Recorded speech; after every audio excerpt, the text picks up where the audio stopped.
बाबा साहब ने संघर्ष किया, बलिदान दिया।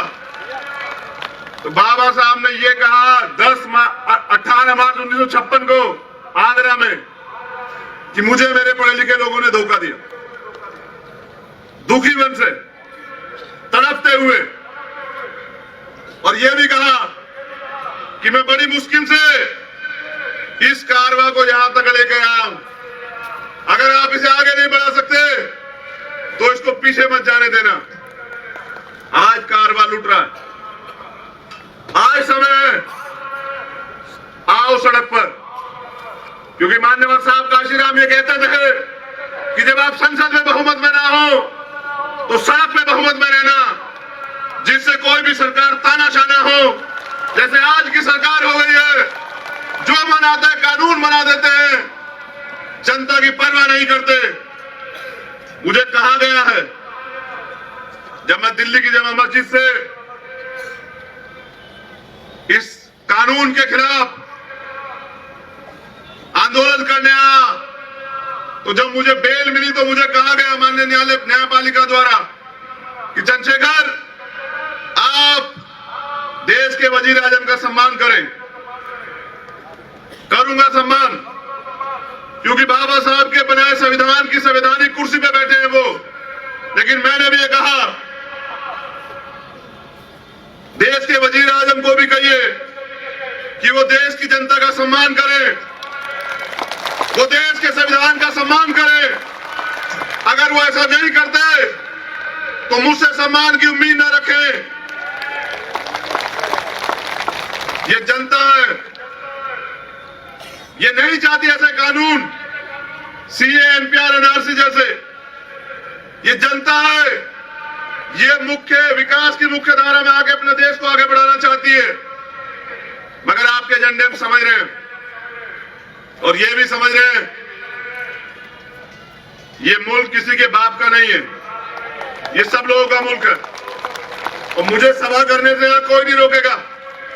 मैं कहूंगा अपनी बात, और देश के हर कोने में जा कहूंगा। ये जिम्मेदारी आज जो भरोसा मेरे लोग मुझ पे करते हैं, उसको आगे बढ़ाने की जिम्मेदारी मेरी है।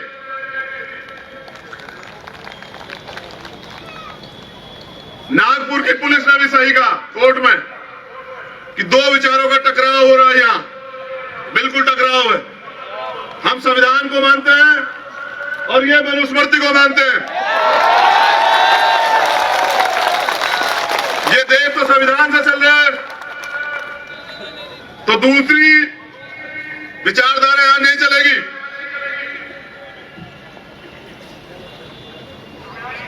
देश में ये मनुवाद तभी खत्म होगा जब आरएसएस पे बैन लगेगा। जब तक यहां इस पे बैन नहीं लगेगा तब तक ये नहीं होगा। हम ये भी जानते हैं कि बीजेपी को आरएसएस चलाता है, तभी बीजेपी के वजीर आजम यहां आते हैं आरएसएस प्रमुख के सामने और ऐसे हाथ खड़े होकर बताते हैं कि हमने क्या क्या किया। बात संविधान की करते हैं और एजेंडे मनुस्मृति के थोपते हैं। मैं सुझाव देता हूं संघ प्रमुख को, ये झूठ का चोला उतारिए, आइए मैदान में, लोकतंत्र है।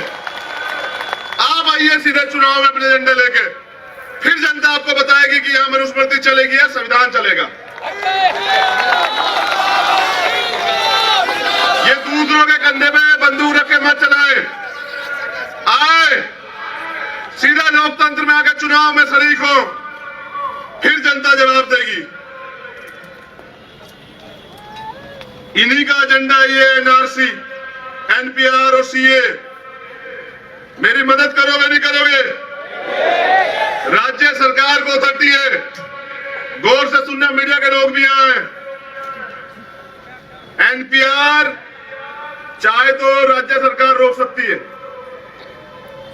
तो मैं यहां की सरकार से भी निवेदन करूंगा, अगर वास्तविकता में आप आवाम के हितैषी हैं तो इस प्रदेश में एनपीआर को रोके।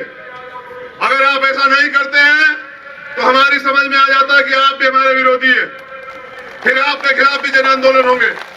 फिर आपके खिलाफ भी राइट टू प्रोटेस्ट का प्रयोग होगा। आरएसएस बैकडोर से रिजर्वेशन को खत्म करवा रही है। बार बार संघ प्रमुख बयान देते हैं समीक्षा होनी चाहिए। हिस्सेदारी पूरी तो होने दो। अभी से डर गए? अभी तो हमारे लोग अच्छी कुर्सी में बैठे भी नहीं है। अभी तो हमारा प्राइम मिनिस्टर भी बनेगा। अभी तो बहुत सारी स्टेट में, सभी स्टेटों में हमारी सरकार भी आएगी। हम देंगे आरक्षण तुम्हें। जो अलग मत के लोग हैं उनको हम देंगे आरक्षण। हम लेने वाले नहीं, देने वाले बनेंगे। अभी हमारा समय आने दो। तो ये जो साजिश की जा रही है, आपने कुछ दिन पहले कहा मोहन भागवत जी कि बहस होनी चाहिए, समीक्षा होनी चाहिए। मैं आपको चुनौती देता हूं, मैं आपको चैलेंज करता हूं। आप कीजिए बहस, मैं यहां हूं। आप रिजर्वेशन के आंकड़े लाइए। आप 4000 साल से हमें सताए गए आंकड़े लाइए, जहां महिलाओं को पैर की जूती समझा जाता था, जहां हमें पानी पीने की इजाजत नहीं थी, जहां हमें पढ़ने की इजाजत नहीं थी। ये तो शुक्र मानिए, एहसान है राष्ट्रपिता ज्योतिबा फूले का, मां सावित्रीबाई फूले का, मां फातिमा शेख का, कि उन्होंने पहले स्कूल खिलवाए, अपनी जमीनें देके और हमें पढ़ने का अधिकार मिला। ये महापुरुष है जिनका मैं जिक्र कर रहा हूं।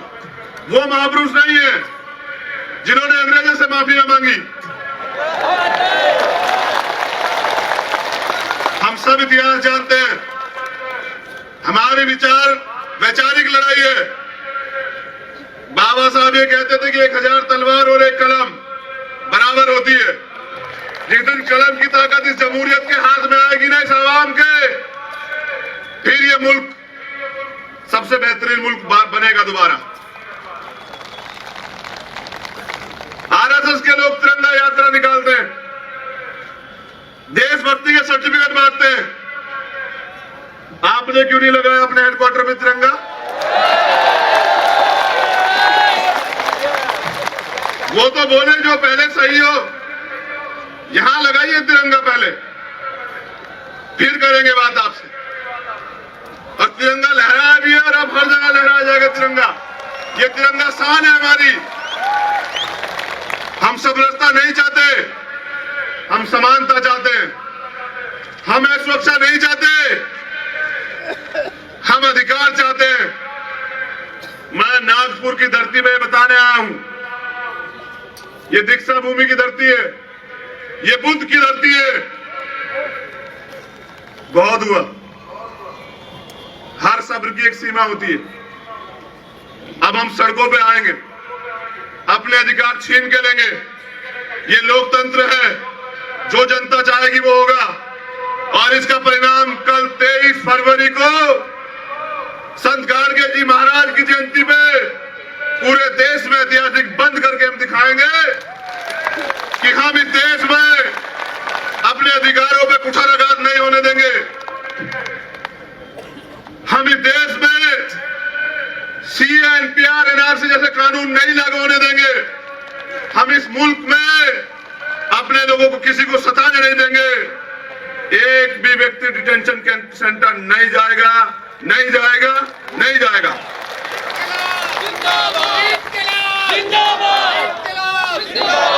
इनकलाब आएगा, मनुवाद हारेगा, अंबेडकरवाद जीतेगा, बाबा साहब के संविधान की जीत होगी।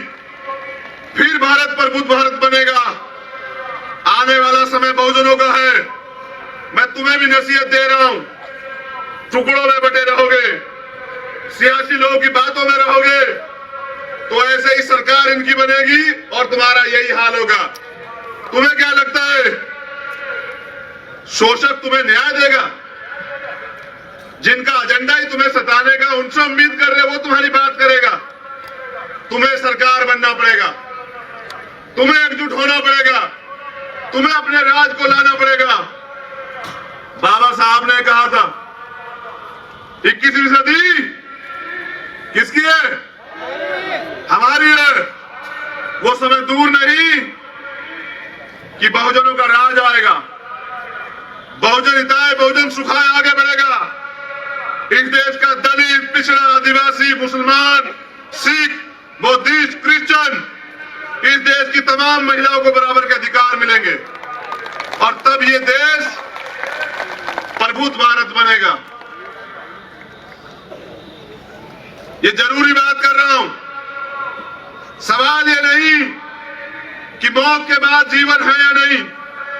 सवाल ये है, असल सवाल ये है कि मौत से पहले आप जिंदा थे या नहीं। मुर्दा लोग मिशन नहीं चलाते और जिंदा लोग रुकने नहीं देते। इसी बात का एहसास कराने के लिए निकला हूं। और जैसा मैंने कहा, जान तो एक दिन जाएगी। अब ये मुझे तय करना है कि गुलाम बनकर जीऊंगा या आजाद जीऊंगा। जैसा मैंने कहा, गुलामी के 100 साल और आजादी के 3 घंटे, ये 3 घंटे मुबारक है। लेकिन आजाद जिया था, आजाद मरूंगा। और मैं ये भी बता दूं कि हम यहां गुलामी सहने के लिए नहीं पैदा हुए। हमारा जन्म यहां राज करने के लिए हुआ है। इस देश में ये जो कमजोर तबके के लोग हैं, ये राज करेंगे। इस देश में मानवतावादी राज आएगा और ये जीतेगा। ये दोनों हाथ से देख लो, वैसे ये देखो, ये जीतेगा। और जिस दिन ये पूर्ण रूप से लागू होगा, एक भी नागरिक को सुरक्षा की भावना नहीं रहेगी। मैं ये भी कह देता हूं, मुझे कहने में कोई बुराई नहीं है। शुक्रिया अदा करना चाहिए देश में तमाम लोगों को, अपने मुस्लिम भाइयों का, अपनी बहनों का, अपनी बच्चियों का, अपने बुजुर्गों का। क्यों? ये जान लो, इसलिए करना चाहिए कि 3 तलाक पे बाहर नहीं आया था मुसलमान इस देश में। 370 पे बाहर नहीं आया था इस देश में मुसलमान। बाबरी मस्जिद पे बाहर नहीं आया था।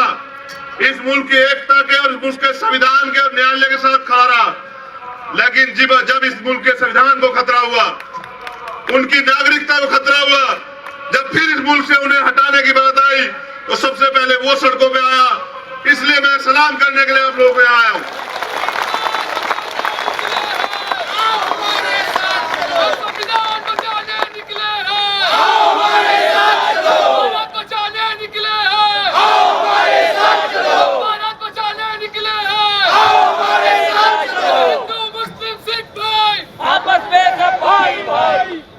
ये बड़ा प्यारा मुल्क है। आज किसी को इसकी नजर लगी, लेकिन इसकी नजर, इस मुल्क पे जो नजर लगी है, उसकी सुरक्षा के लिए ये दीवाने खड़े हुए हैं, जो तमाम लोग यहां बैठे हुए हैं।